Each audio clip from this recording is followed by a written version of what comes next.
Hello colleagues, my name is Selvin Ppt and today I'll be presenting on the involuntary movement that we observe in our students and even students and kids is Tourette syndrome.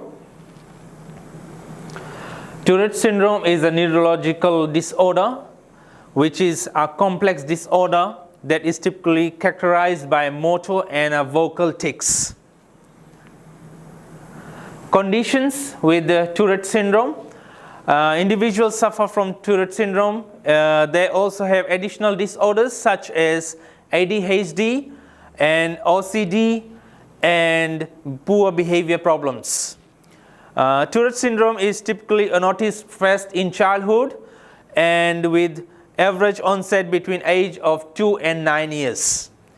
Tourette syndrome also is common from all ethnic groups, but mostly common in males, which is 3 times more than the females.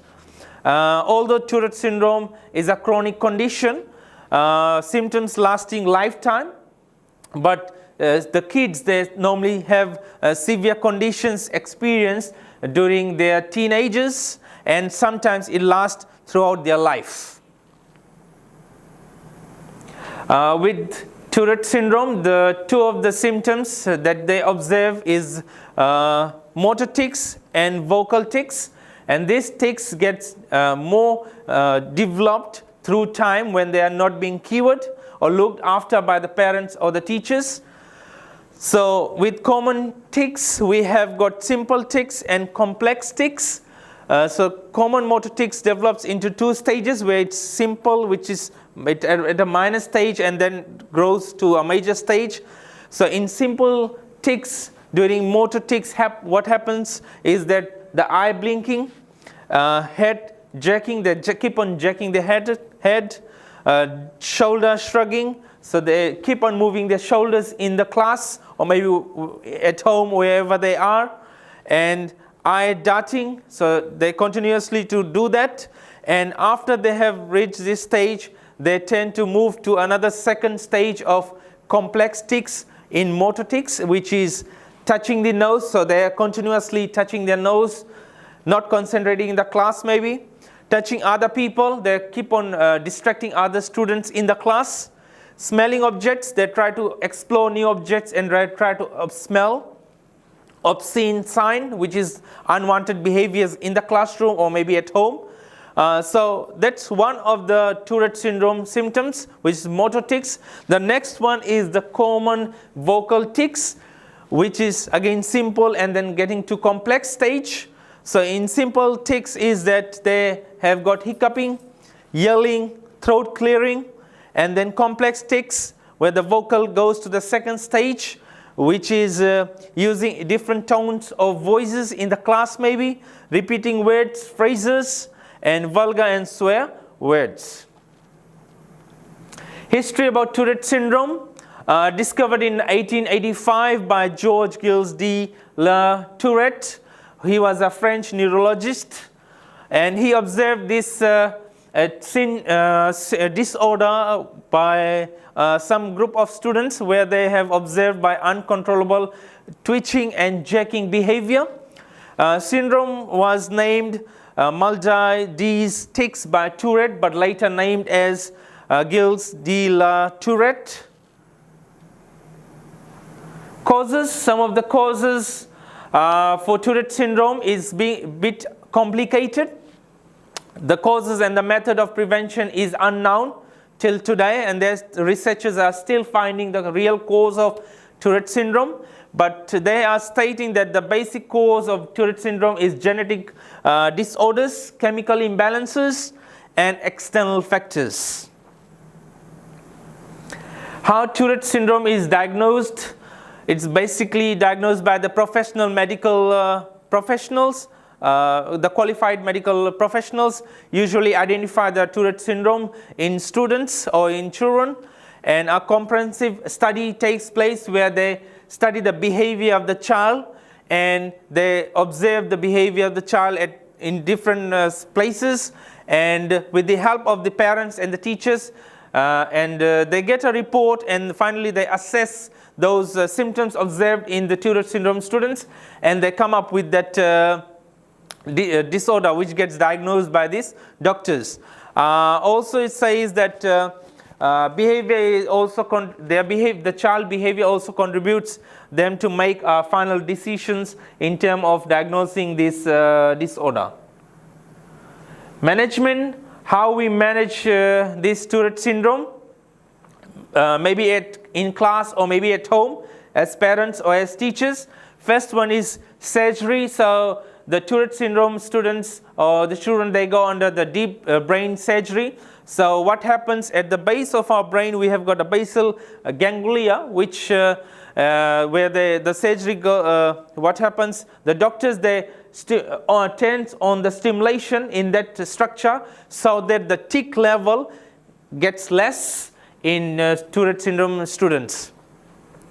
Behavior therapy, that's another very common one. It helps to manage this Tourette syndrome, is where they go under the retraining process, where their body and their mind is being trained so that they don't do those tics, desired tics, which normally occurs by Tourette syndrome students. So they can do some wanted behaviors which is safe and appropriate. So that's how behavior therapy helps them to overcome Tourette syndrome in the class or maybe at home. Medication, so two major medications are given to patients. One is neuroleptics and benzamides. Neuroleptics is a drug that is used to block dopamine receptors in the brain, which helps to control the tics. And also benzamides is also a very effective drug which helps to reduce the vocal tics. But on the other hand, it has got some major side effects which leads to depression and drowsiness in children. The third one is relaxation techniques, for example, for teachers especially. So if this child is having Tourette syndrome in the class, we need to be a bit flexible with the child, giving him or her more opportunities. For example, like giving more time to do the assignment, or you can have more one-to-one discussions to help them to understand the assignment better. With that, you can, for example, if they are sitting for exams, you can have exams set up in a separate room where he or she is not getting in contact with other students, because during exam time they mostly develops anxiety. So just to cut down on anxiety, you can give them more time, more space, so that they can do the exam well. And maybe during your free time, you can have chat with them so that they feel comfortable in the school. The last way in which we can manage this Tourette syndrome is through diet. So the recommended diet by the doctors, the researchers, are that to take gluten-free casein to avoid so what it does, that it helps the digestive tract to develop well, and also it helps them to use proper language, and also helps them to have more social interaction with other colleagues. So those are some of the ways in which we can manage Tourette syndrome disorders. Next one, implications for school. It makes them very difficult to work in the class. Most of the time the Tourette syndrome students get distracted in the class, or they get disturbed in the class, so they are not able to cope up with the school work. Next one is negative responses from the staff and the students. So since they have got those complex tics, for example, is touching, if they are touching other students, the other students, they don't tend to like them. So they start getting negative reports from the teachers, because complaint goes to the teachers. Next one is Tourette syndrome makes it more difficult to manage emotions in school. So sometimes they're finding difficulties to adjust to the school system. So they're a bit shy, or they're not able to cooperate well in the class. They're not able to concentrate in the class, because most of the time the motor tics, the vocal tics, keeps them occupied rather than them concentrating in the class while the teachers are teaching. Difficulties with other students, name calling, so they are finding difficulties to communicate. They are not able to call out friends' name. They are not able to talk properly with their neighbors, so to seek help in terms of their studies. related to homework, examinations, writing, anxiety, and managing anger in school. So finding difficulties to do schoolwork because they were not able to concentrate in the class due to their tics coming up every now and then. And examination, as I've explained earlier, they start to build anxiety. Writing, some students, due to their severe complex disorders of Tourette, they're not able to write notes in the class, so they tend to miss out whatever the teachers have discussed. Anxiety, yes, that's another factor, as I've already explained. Managing anger in school, that's another issue that comes up with the Tourette syndrome students. The last one is they feel neglected and they need to feel safe.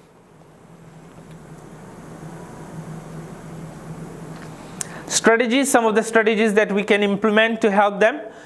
If you look at educational, risk for underperforming, so it affects the education, the academic wise. So what we can do, we can help as the peers and teacher relationship to build up more, where the teachers can help these students have more one-to-one discussion, and peers have some awareness program where peers can work together with them and then they can help them with their studies. Physical, so they tend to torture themselves, or they tend to hurt themselves with the objects present in the classroom. So we need to put those objects up in a safe place so that they are not able to hurt themselves and they are feeling very safe in the class. Emotional and social, so sometimes they get bullied by the seniors or peers from the class.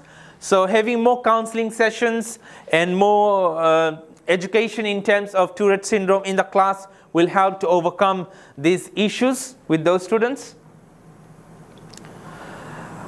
Some of the strategies that the schools can take, or the teachers or the parents, is that promoting knowledge understanding in school. So maybe you can have a Tourette syndrome day where you can mark this important disability or disorder in the school, where you can educate students about the causes, the consequences, and ways to reduce the impacts for their peers who are suffering from Tourette syndrome. Educating peers, yes. Education training for teachers. Teachers need to be trained about this syndrome, which is getting a very, as I mentioned earlier, it's a complex disorder. So we need to educate our teachers so that they can handle with these kids very smoothly in the class, while the others are also present in the class.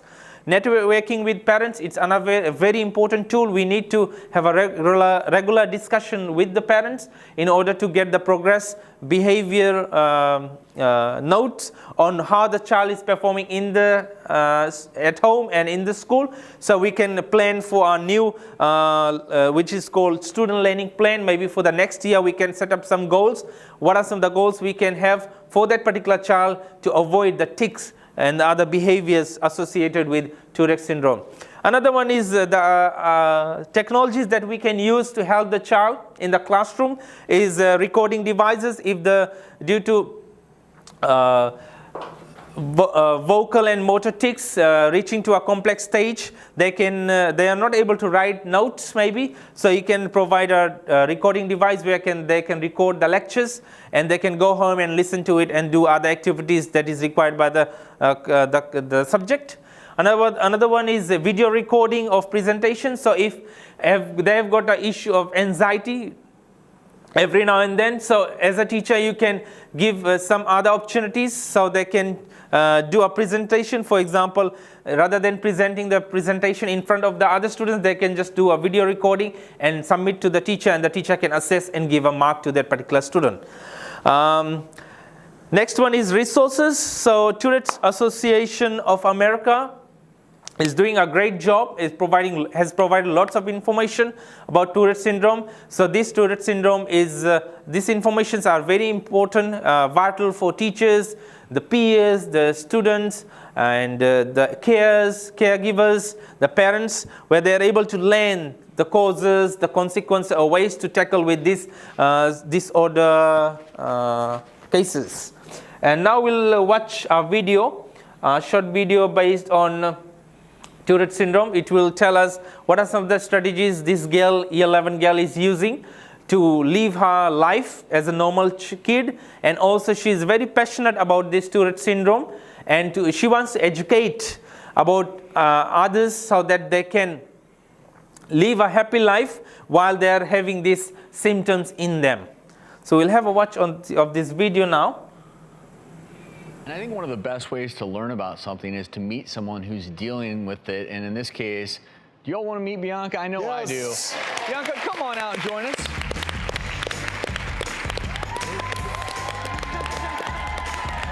Wow! How are you? Welcome. Hi, it's so cool. Come host the TV show. No. Yeah, one thing I didn't know is that you were a dancing queen. Right. Nice Love it. moves. So I love your energy. Yes. And I love everything about you. When I was reading about your story, I even loved what you do when people either give you funny looks or make comments to you when you're going through a tic. Tell us about that. Well, when people are staring at me when I'm ticking, I say, what? They say, what are you doing? And I said, I say, what are you doing? And then they say, no. What were you just doing? Oh, and I say, oh, I was ticking. And they say, well, what's that? And I say, oh, well, I have a disorder called Tourette's, and it makes me tick when I don't want to, and I can't help it. And they say, oh, I think I have that too. Your confidence is contagious. And So I guess a big part of it was just, you know, everybody around you, your fellow students, et cetera, once they got used to it and understood it, then it wasn't a big deal. And I think you're setting a great example for people at home where it doesn't matter what they're dealing with. So can you give them some advice if maybe they're having a hard time with people not accepting them? Like, can you give them any advice? If somebody's looking at you weird and you tell them what's going on and they don't accept you, you just say, okay. And then if later on you find out there's something wrong with them, you accept them so that they accept you. I like you. That is a great I think, Bianca, what you're teaching people is that it's all about being comfortable in your own skin. And there's actually something, Bianca, that's been showing some promise, okay? This is a mouthpiece or oral appliance. I don't know if you've heard about this. No. So it's currently awaiting FDA approval, but the initial study found this mouthpiece reduced tics by about 40%. Wow. Yes, we actually covered this on our show before with dentist Dr. Bill Balanoff, and he's seen some pretty remarkable results with it, and we actually have a surprise for you, Bianca, because Dr. Balanoff heard your story and wants to offer his services as well as this mouthpiece to you free of charge if you want to try it.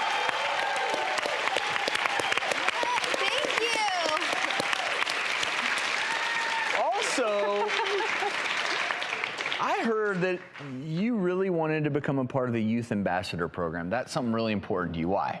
Because I know that I've been through a lot with Tourette's and that I can help a lot of other kids with it. So we actually reached out to the president of the Tourette Association of America, and guess what? Congratulations are in order. You have been accepted as a Youth Ambassador and are invited to the official ambassador training in February. All expenses paid.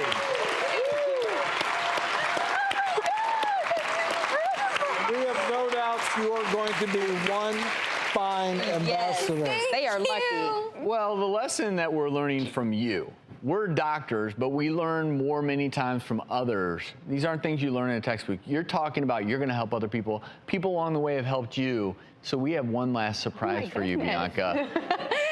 You told us about a singer you admire. What's her name? Jamie Grace. Well, it turns out that Jamie Grace admires you too. And she admires you so much that she came here today to meet you. Oh my God! Please welcome Jamie Grace to the show.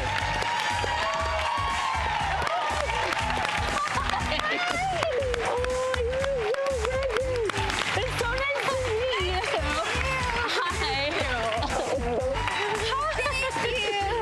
Hi. So nice to meet you. Oh, you can sit in this lovely chair. You're so legit. Oh my gosh. You're so cool. I was diagnosed with Tourette when I was 11, and OCD and ADHD and anxiety. I wanted it all. And music has been such an escape for me, but also like just people that have inspired me have been such an escape as well, of just reminding me to keep pushing and to keep going. And to know that I get to be that kind of part of your story too is so cool. You're so brave and tough and cool. Thank you. Yeah. So that was a video about Tourette syndrome of a E11 girl. So another tool that they are introducing is the mouthpiece, which helps them to cut down like nearly 40% of the tics in the classroom. And you can see like how she's becoming a youth ambassador of Tourette syndrome, and she will go out and educate the others who are suffering from this Tourette syndrome. And I'm sure this is a very good message for others, so they can fight against this disorder while they are in the school. And so finally, in conclusion, Tourette syndrome is a complex disorder. It is present in most of the kids around the world. Some are diagnosed, some are not. And we need to, as teachers, we need to provide a very positive learning environment so they feel safe, they're not being neglected, and at the same time learning is taking place for them. And causes of Tourette syndrome vary from genetics, chemical imbalances, and even environmental factors. And as teachers, as students, as peers, as school principals and the parents and the community, we need to work together so that we can help these students who are in need. Thank you.